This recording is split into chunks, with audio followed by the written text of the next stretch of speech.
నమస్కారం. S channel news కి స్వాగతం. ఈనాటి వార్తా విశేషాలు. ఖమ్మం జిల్లా సత్తుపల్లి పట్టణంలోని రాణి సెలబ్రేషన్స్ లో జిల్లా అధ్యక్షురాలు గట్టు కరుణ ఆధ్వర్యంలో జాగృతి ఎస్టీ రాష్ట్ర ప్రధాన కార్యదర్శి కిషన్ నాయక్ పాల్గొని ఈ నెల 25న తెలంగాణ జాగృతి ఆధ్వర్యంలో కల్వకుంట్ల కవిత స్థాపించే నూతన రాజకీయ పార్టీ ఆవిర్భావ సభకి అధిక సంఖ్యలో హాజరు కావాలని జాగృతి ఎస్టీ రాష్ట్ర ప్రధాన కార్యదర్శి కిషన్ నాయక్ పిలుపునిచ్చారు.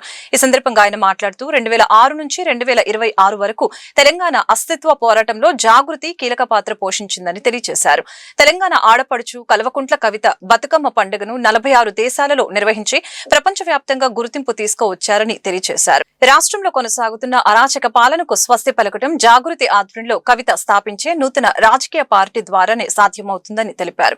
కాంగ్రెస్ పార్టీ 420 హామీలు వారంటీ లేని గ్యారంటీలు ఇస్తుందని విమర్శించారు. రాష్ట్రంలో బుల్డోజర్ రాజకీయాలు కొనసాగుతున్నాయని వీటి నుంచి తెలంగాణ ప్రజలకు విముక్తి అవసరమని అన్నారు. కవిత ఆధ్వర్యంలో ఈ నెల 25న హైదరాబాద్ లోని మేడ్చల్ అద్వయ కన్వెన్షన్ లో నూతన రాజకీయ పార్టీ ఆవిర్భావ సభకు వేలాదిగా తరలి రావాలని ప్రజలను కోరారు. తెలంగాణ అస్తిత్వ పోరాటం ఏదైతే ఉన్నదో మనం సాధించుకున్నటువంటి తెలంగాణ ఆ ఉద్యమంలో ఆనాడు బతుకమ్మను ఎత్తటమే కాదు, తెలంగాణ సాంస్కృతిక ఉద్యమాన్ని దీశాలిగా ముందుండి నడిపి అనేక కార్యక్రమాలు చేస్తూ దాదాపుగా ఈ ప్రపంచంలోనే 40-46 దేశాలలో శ్రీమతి కల్వకుంట్ల కవిత గారి నాయకత్వంలో ఈనాడు ఈ తెలంగాణ రాష్ట్రంలో మరో రాజకీయ పార్టీ, మరో ప్రాంతీయ పార్టీ పురుడు పోసుకోనున్నది. దానికి వేదిక Munirabad Medchal ORR exit number 6 దగ్గర ఒక ప్రైవేట్ ఫంక్షన్ హాల్లో పార్టీ యొక్క ఆవిర్భావ కార్యక్రమం ఉన్నది.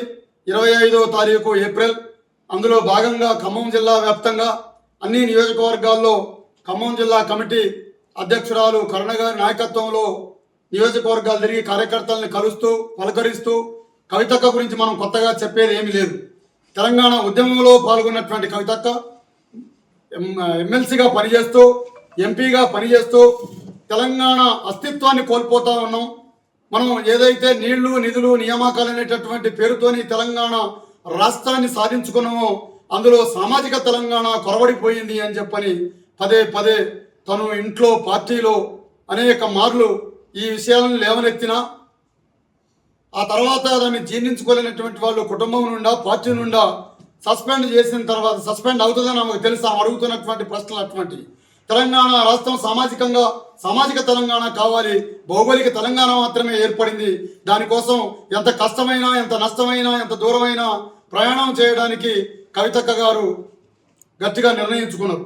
మొండిగా ఒక పట్టు, వదలనటువంటి పట్టు, మాట తప్పను మడవ తిప్పను అనేటటువంటి పద్ధతుల్లో మొండిగా ప్రజల కోసమే సమస్య ఎక్కడుంటే అక్కడ ప్రజా సమస్యల పరిష్కారం కోసం ఈ రాష్ట్రంలో ప్రధాన ప్రతిపక్షం మూగబోయింది, అధికార పక్షం పెట్టలేకపోతా ఉన్నది. ఇలా అధికార పక్షానికి ప్రతిపక్షం ఎవరయ్యా అంటే ప్రధాన ప్రతిపక్షం జాగృతి కవితక్క సమస్య ఉన్న దగ్గరికి పోయి పరిష్కారం అయ్యేంత వరకు పోరాడుతా ఉన్నది. అందులో భాగంగా మనం చూస్తే మొన్ననే 9వ తారీఖు నాడు వెలుగుమట్ల ఇక్కడ పాలకులు 3 మంత్రులు ఉన్నటువంటి ఈ ఖమ్మం జిల్లాలో పేదవాడి గుడిసెల్ని బుల్డోజర్లు పెట్టి తీసేస్తే పేదమ్మ ఆ రాత్రికే నిరాహార దీక్షకు పూనుకున్నది. పాలకులు దిగొచ్చినారు, పేదలకు ఇళ్లు పంచినారు, ఇంకా ఇవ్వాల్సినవి చాలా ఉన్నాయి. ఇట్లనే కరీంనగర్ జిల్లాలో కూడా ఈ పాలకులు అధికారంలోకి వచ్చేటప్పుడు ప్రజాపాలన పేరుతోటి ఇలా ఉద్యమకారులకు 250 గదాల స్థలంతో పాటు 420 హామీలు ఇస్తూ వారంటీ లేని గ్యారంటీలు ఇస్తూ ప్రజల్ని మభ్యపెడుతూ పరిపాలనని చేయలేక ప్రతిపక్షాల మీదనో లేకపోతే రాజకీయంగా అనేక మందిని అనేక రకాలుగా బదనాములు చేస్తూ ప్రభుత్వ భూములను నమ్ముకునేటటువంటి పద్ధతి, పేదల దగ్గర నుంచి గుంజుకునేటటువంటి పద్ధతులు చేస్తున్నటువంటి వాళ్ళకి హైడ్రా పేరుతోని ఇలా మూసీ నది ప్రక్షాళన పేరుతోని అనేక ఇళ్లను కూలుస్తూ ఉత్తరప్రదేశ్ తరహా రాజకీయాల్ని కూడా ఇక్కడ బుల్డోజర్ రాజకీయాల్ని చేస్తూ దాన్ని ప్రజాపాలన అని చెప్పని మసిపూసి మారేడికాయ చేస్తున్నటువంటి సందాన్ని జీర్ణించుకోలేక ఇవాళ ఈ తెలంగాణ రాష్ట్రంలో ఖచ్చితంగా ప్రజల గొంతుక అవ్వాల్సినటువంటి అవసరం ఉన్నది. ప్రజలకు మరో ప్రాంతీయ పార్టీ రావాల్సినటువంటి అవసరం ఉన్నది, కావాల్సినటువంటి అవసరం అనేది ప్రజలు ఆదరిస్తా ఉన్నారు, ప్రజలు కోరుకుంటా ఉన్నారు. అటువంటి మొండి ధైర్యం పట్టుదల కలిగినటువంటి కవితక్క నాయకత్వాన్ని ఇవాళ ప్రజలు కోరుకుంటా ఉన్నారు. దరిమిలా కవితక్క రాజకీయ పార్టీ ఇవాళ ఈ తెలంగాణ రాష్ట్రంలో రాజకీయ పునరేకీకరణ చేయడం కోసం కొత్తగా జాగృతి ఆధ్వర్యంలో కవితక్క నాయకత్వాన మేడ్చల్ మునీరాబాదు ORR ఎగ్జిట్ 6 దగ్గర రేపు 25వ తారీఖు నాడు జరిగేటటువంటి తెలంగాణ నాయకత్వంలో కొత్తగా రాజకీయ పార్టీ పుడుపోసుకున్నది. దానికి అక్క ఆ రోజు అక్కడ జెండా ఫ్లాగ్ ఎగిరేసి పార్టీని ప్రకటిస్తారు 25వ తారీఖు.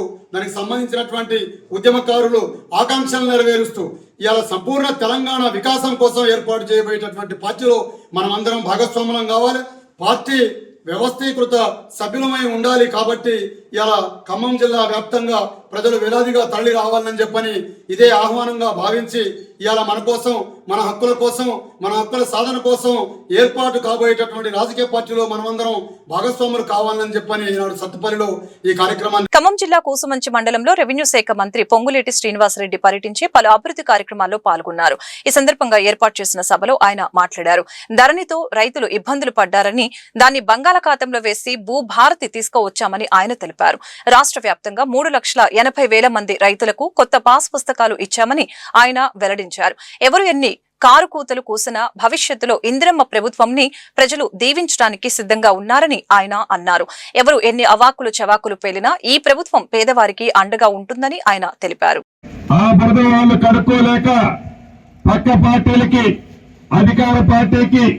అధికార పార్టీలో ఉండే నాయకుల మీద ఆ బురదని అంటించాలని ఎలా తాపత్రయపడుతున్నారో మనం చూస్తున్నాం.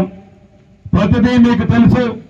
ఈ ప్రభుత్వం ఎటువంటిదో, ఈ ప్రభుత్వ నైతికత ఎటువంటిదో మీకు తెలియంది కాదు.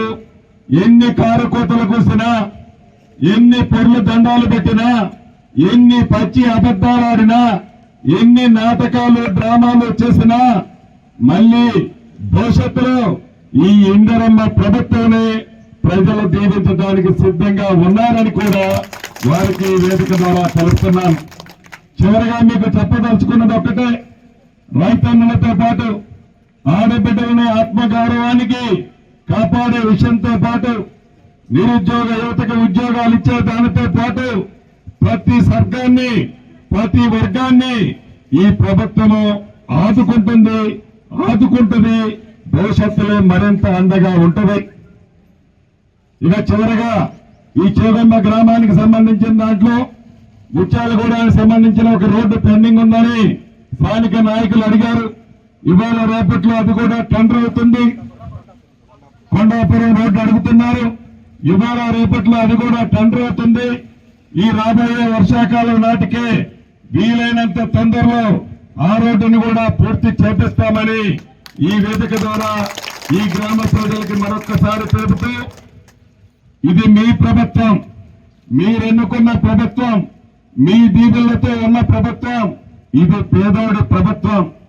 ఎవరు ఎన్ని కారు కోతలు కూసినా, ఎన్ని అవాక్కులు చవాక్కులు పేలినా ఈ ప్రభుత్వం నిరంతరము పేదవాళ్ళకి అండదండలుగా ఉంటుంది అని గౌరవ ముఖ్యమంత్రి రేవంత్ రెడ్డి గారి నాయకత్వంలో ఈ ప్రభుత్వం ఎప్పుడూ మీకు ఎన్ని దండలుగా ఉంటుందని తెలుపుకుంటూ మీ అందరి దగ్గర సెలవు తీసుకుంటున్నాను. బీఆర్ఎస్ అధినేత కేసీఆర్ ను మాజీ మంత్రి జీవన్ రెడ్డితో పాటు అతడి అనుచరులు ఎర్రవల్లిలో కేసీఆర్ ఫామ్ హౌస్ లో మర్యాదపూర్వకంగా కలిశారు. కాంగ్రెస్ పార్టీకి రాజీనామా చేసిన జీవన్ రెడ్డి త్వరలో బీఆర్ఎస్ లో చేరుతానని ఇప్పటికే ప్రకటించిన విషయం తెలిసిందే. ఈ నేపథ్యంలో జీవన్ రెడ్డిని కేసీఆర్ మధ్యాహ్న భోజనానికి ఆహ్వానించారు. ఈ క్రమంలో ఇద్దరు కలిసి లంచ్ చేశారు. అనంతరం సమావేశంలో పాల్గొన్నారు. బీఆర్ఎస్ లో చేరిక తేదీ, రాష్ట్రంలోని ఇతర రాజకీయ అంశాలపై చర్చించారు.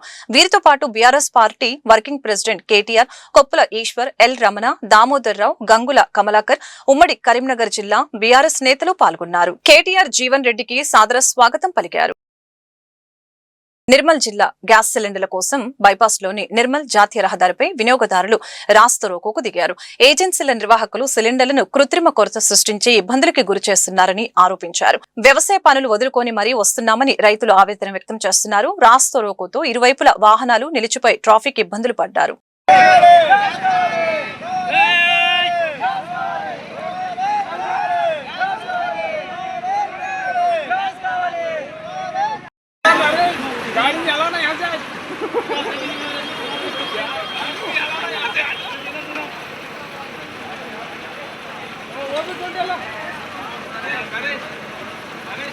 ఈ వార్తలు ఇంతటితో సమాప్తం. మరొక బులెటిన్లో మళ్ళీ కలుద్దాం. నమస్కారం.